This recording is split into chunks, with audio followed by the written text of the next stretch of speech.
Hey everybody, John here. Thank you for viewing once again. And in this video, I'm going to be talking about common pains that can come up during certain exercises and strategies that we can actually put into practice to actually mitigate those aches and pains and at the same time even make them a thing of the past.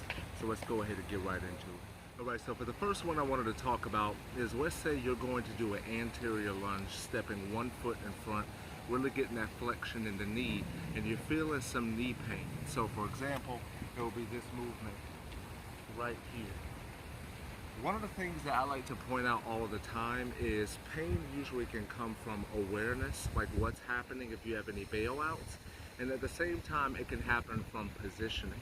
So when it comes to the anterior lunge, the first thing you want to be thinking about is, where is your knee tracking? Is it bailing on the inside, which is going to make some unpleasant sensations on the leg potentially there? Or at the same time, when you take that step forward, where is your center of gravity?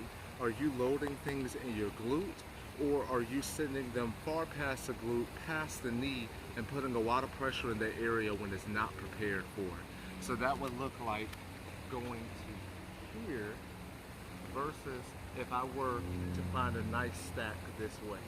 There's little things like that that can make the difference when it comes to knee pain in the anterior lunge. Now for the second one here, I wanted to talk about briefly, what if you're feeling ankle pain in the front of your ankle when you're performing squats? This one is actually rather simple, because what it comes down to is, if you're performing your squat,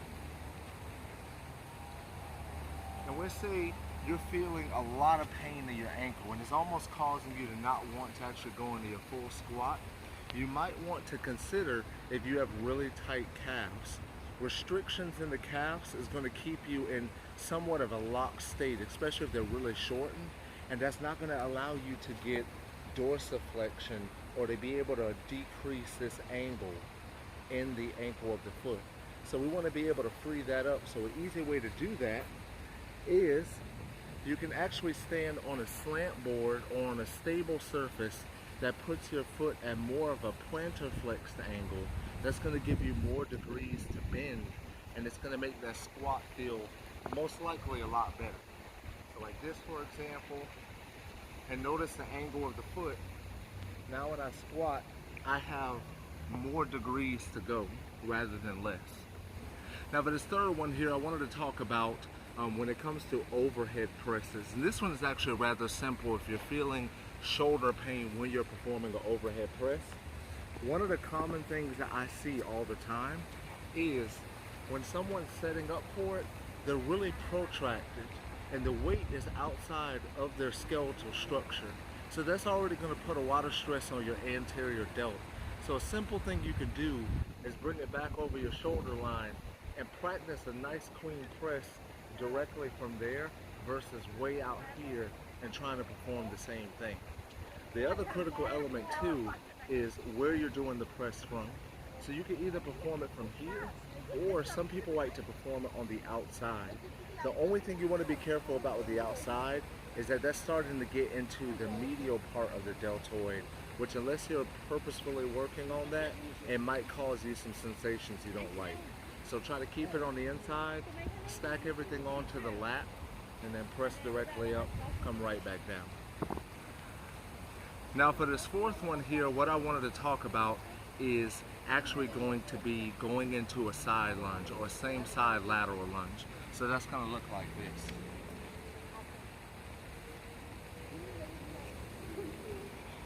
Now with this one, if you're feeling hip impingement, especially on that extended leg, once again, it comes down to two things. One is what position you're putting yourself in, and also how you're loading that weight. When we go into a same side lateral lunge, on the extended leg or the straightened one, there is a lot of forces. Your adductors are having to work to push into the ground and keep you up. So if you're taking that foot really far out and going into a super deep range, and your hip is not ready for that, it's going to be a lot on this hip. And so that's why you want to train it at first by working on ranges that are shorter, that you can control, really emphasizing on getting the glutes back, extending through the hip and coming back up, and then over time progressing to getting further and further down. It could also be too that if you have a lot of tightness like your glute medius or certain areas, you may need to roll them out, need to take care of them, and that way it can facilitate more of that abducted position, and that way you can push down into the ground a lot more. All right, y'all, so that was 4 things that can come up pain-wise when it comes to exercise. A lot of it just comes down to awareness, how you're loading that weight, and there is a lot more strategies you can elicit in order to make your experiences better with exercise. So I'm going to be going over much more of that. And in the meantime, like this video, subscribe. Thank y'all for watching.